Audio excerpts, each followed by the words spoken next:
East India company ने औरंगजेब आलमगीर से भी जंग लड़ने की कोशिश की थी, लेकिन इसमें बुरी हार का सामना करने के बाद अंग्रेजों के दूतों को हाथ बांधकर और दरबार के फर्श पर लेटकर मुगल बादशाह से माफी मांगने पर मजबूर होना पड़ा। ये किस्सा कुछ यूँ है कि अंग्रेजों ने ईस्ट इंडिया कंपनी के गठन के बाद भारत के विभिन्न इलाकों में अपने व्यावसायिक केंद्र स्थापित करके कारोबार शुरू कर दिए थे। इन इलाकों में भारत के पश्चिमी तट पर सूरत, बम्बई और पूर्व में मद्रास और कलकत्ता से 20 मील दूर गंगा नदी पर स्थित बंदरगाह, हुगली और कासिम बाजार अहम थे। अंग्रेज भारत से रेशम, गुड़ का शीरा, कपड़ा और खनिज ले जाते थे। खासतौर पर ढाका के मलमल की ब्रिटेन में बड़ी मांग थी। अंग्रेजों के व्यापार पर टैक्स नहीं लगाया जाता था, बल्कि उनके कुल सामान की कीमत का 3.5% वसूल कर लिया जाता था। उस जमाने में सिर्फ अंग्रेज नहीं बल्कि पुर्तगाली और डच व्यापारियों के अलावा कई स्वतंत्र कारोबारी भी उस इलाके में सक्रिय थे। उन्होंने मुगल अधिकारियों से मिलकर अपने लिए वही व्यापार अधिकार हासिल कर लिए जो अंग्रेजों के पास थे। जब ये खबर लंदन में कंपनी के अध्यक्ष कार्यालय में पहुंची तो ईस्ट इंडिया कंपनी के प्रमुख जोसियाह चाइल्ड के क्रोध की सीमा न रही। उन्हें ये स्वीकार नहीं था कि उनके मुनाफे में कोई और भी हिस्सेदार बने। इस मौके पर जोसियाह चाइल्ड ने जो फैसला किया वो अजीबोगरीब ही नहीं बल्कि पागलपन की हदों को छूता दिखाई देता है। उन्होंने भारत में मौजूद कंपनी के अधिकारी से कहा कि वो अरब सागर और बंगाल की खाड़ी में मुगल जहाजों का रास्ता काट दे और जो जहाज उनके हत्थे चढ़े उसे लूट लें। यही नहीं, 1686 में चाइल्ड ने ब्रिटेन से सिपाहियों की 2 पलटनें भी भारत भिजवा दी और उन्हें निर्देश दिए कि भारत में मौजूद अंग्रेज फौजियों के साथ मिलकर चटगांव पर कब्जा कर लें। उनके नाम के हिसाब से इस जंग को जंग चाइल्ड भी कहा जाता है। अब इसे चाइल्ड का बचकानापन कहें या फिर उसकी दिलेरी कि वो 308 सिपाहियों की मदद से दुनिया के सबसे ताकतवर और मालदार सल्तनत के खिलाफ जंग छेड़ने की हिम्मत कर रहा था। उस जमाने में भारत पर औरंगजेब आलमगीर की सत्ता थी और दुनिया की कुल जीडीपी का 1/4 हिस्सा यहीं से पैदा होता था। आर्थिक तौर पर उसे तकरीबन वही स्तर हासिल था जो आज अमेरिका को है। औरंगजेब के काल में सल्तनत की सीमाएं काबुल से ढाका तक और कश्मीर से पौंडीचेरी तक 40 लाख वर्ग किलोमीटर के रकबे में फैली हुई थी। यही नहीं, औरंगजेब की फौजें दक्कन के सुल्तानों, अफगानों और मराठाओं से लड़ लड़कर इस कदर अनुभवी हो चुकी थी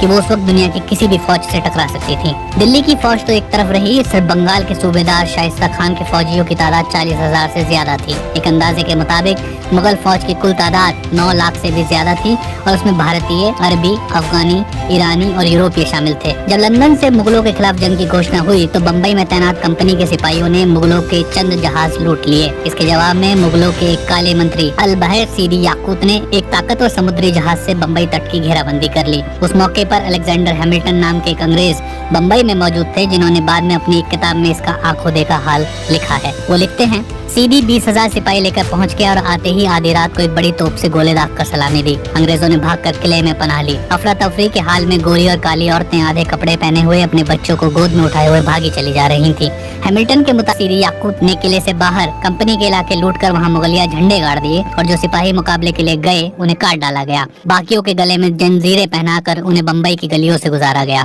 बम्बई का खास इलाका पुर्तगालियों के कब्जे में था। जब अंग्रेजों के बादशाह ने पुर्तगाली राजकुमारी से शादी की तो यह बंदरगाह दहेज में अंग्रेजों को मिल गया और उन्होंने वहाँ एक मजबूत किला बनाकर कारोबार शुरू कर दिया।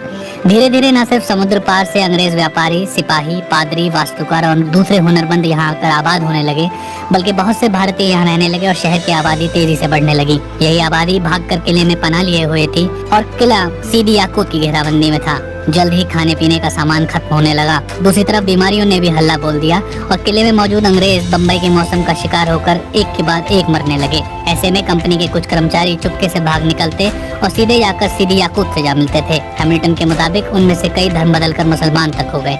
सीधी अगर चाहते तो हमला करके किले पर कब्जा कर सकते थे, लेकिन उन्हें उम्मीद थी कि जल्द ही किला पके हुए आम की तरह खुद ही उनकी झोली में आ गिरेगा, इसलिए उन्होंने दूर से ही गोलाबारी करना जारी रखा। ऐसे ही हालात देश के पूर्व में भी बने, जहां बंगाल के सूबेदार शाइस्ता खान के दस्तों ने हुगली में ईस्ट इंडिया कंपनी के किले को घेर लिया और आवाजाही के सभी रास्ते बंद कर दिए।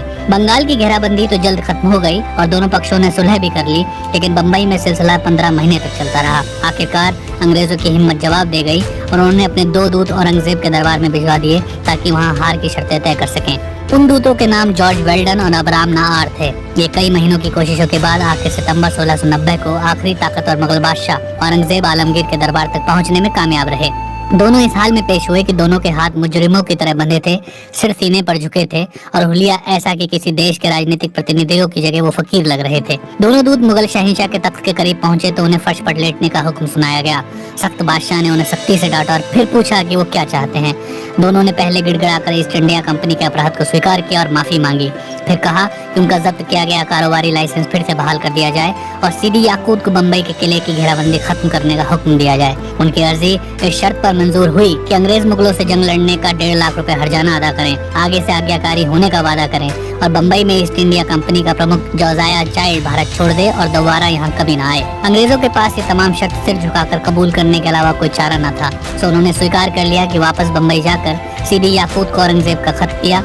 तब जाकर उसने घेरेबंदी को खत्म किया और किले में बंद अंग्रेजों को 14 महीनों के बाद रिहाई मिली। हैमिल्टन ने लिखा है कि जंग से पहले बम्बई की कुल आबादी 700 से 800 के बीच थी, लेकिन जंग के बाद 60 से अधिक लोग नहीं बचे थे, बाकी तलवार और महामारी का शिकार हो गए। आने वाले साल में ईस्ट इंडिया कंपनी ने हर मुमकिन कोशिश की कि उसे शर्मनाक युद्ध के किस्से को ब्रिटेन की जनता तक न पहुंचने दिया जाए। जॉन आउंटिंग ने 6 साल बाद जब इस जंग के बारे में लिखा तो हार के कारण मुगलों की धोखेबाजी बताया। इस पर कंपनी ने उसे 25 पाउंड का इनाम भी दिया, जो उस जमाने में बहुत बड़ी रकम मानी जाती थी। आउंटिन अपनी किताब में जगह जगह अंग्रेजों के साहस के किस्से बताते हैं, जिन्होंने 10 गुना बड़ी फौज का डटकर सामना किया। यही नहीं, वो दावा करते हैं कि इस जंग में अंग्रेजों की नहीं बल्कि सीडी याकूत की हार हुई थी। यही नहीं, उन्होंने मुगल दरबार में अंग्रेज दूतों के साथ किए गए बर्ताव को भी गायब कर दिया। हैमिल्टन ने किताब तो लिखी, लेकिन इसके छपने में 40 साल लग गए। इस घटना को इतना ज्यादा समय बीत चुका था कि